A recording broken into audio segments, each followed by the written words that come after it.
Alors après la troisième étape, c'est-à-dire la partie du haut là, nous allons passer c'est sur la partie du bas.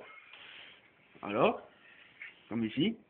Donc il va falloir mesurer ces deux du coin là ici jusqu'à notre fameux trait là ici sur notre règle, c'est-à-dire 44 cm.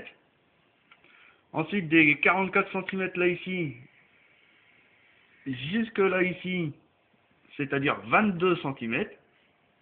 Et après de là ici jusque là ici, 10 cm, qui nous donne une longueur totale de 76 cm. Ok. Ceci, c'est parce que à cet endroit-là, nous allons avoir notre repère pour poser notre scotch et nos ficelles arrière.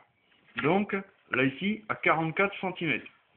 Ok. Et si je vous ai dit de laisser c'est une partie de 10 cm, c'est que quand on aura fini de coller d'un côté plus de l'autre, il va nous rester les 10 cm là ici. Donc, il va falloir mettre une bande de scotch double face en renfort là ici, une deuxième là ici, et une troisième là ici, à quasiment 2 cm d'intervalle. Pour bien renforcer, c'est au niveau de l'arrière. Sauf entre la première et la deuxième nervure, il faudra laisser un petit carré pour laisser évacuer l'air aussi, comme sur la toile d'origine. Vous avez qu'à regarder sur une toile d'origine, en coin, il y a un trou, ce n'est pas collé. C'est fait exprès pour que l'air s'évacue quand même. Ok, pas que ça gonfle de trop et ça fasse exploser la toile. D'accord? Donc après, vous posez bien votre toile comme il faut au sol, en laissant un petit débordement de 1 cm de l'extérieur vers l'intérieur. Vous tracez votre premier trait et ensuite vous tracez vos 22 autres traits. Et sur le bord extérieur de l'autre côté, il ne vous restera plus qu'à faire un troisième trait, enfin un dernier trait, hein, de 1 cm aussi. Comme ça, vous aurez 1 cm de chaque côté.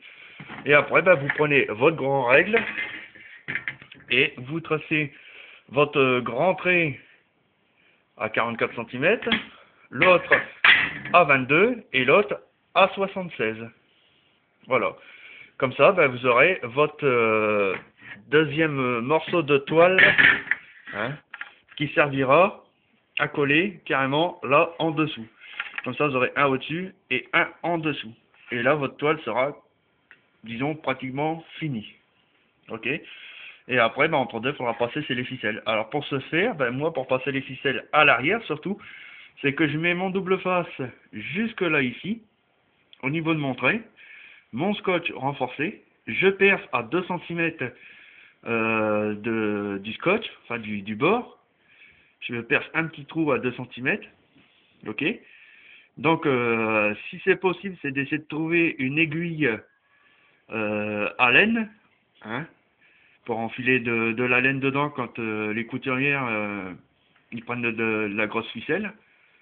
Et vous prenez, vous piquez à 2 cm, vous faites sortir votre bout de fil, vous le laissez pendre, vous faites un petit nœud et un petit coup de cyanoacrylate dessus, de la colle super glue, ok, pour bloquer le nœud pour plus qu'il bouge.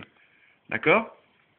Et ensuite, vous faites un petit trou dans votre toile, vous faites passer votre bout de ficelle à travers votre toile, vous remettez votre double face qui lui va jusqu'ici au bout de la nervure, et vous finissez de coller votre toile. Ça, multiplié par 22 étapes. Ok? Et après, il ne vous restera plus qu'à finir de coller vos 3 bandes de double face là ici. On coupe à partir de la troisième ficelle, la troisième bande de scotch, pardon, double face. Et après, on prend son scotch renforcé là, et on remet toute une grande longueur de 2,50 m, hein, enfin 2,20 m, de scotch renforcé sur une moitié. Et l'autre, on rabat par en dessous, ce qui va nous renforcer tout l'arrière de la toile, pour éviter que ça, justement ça s'arrache. Voilà pour finir la quatrième étape de l'entoilage en dessous.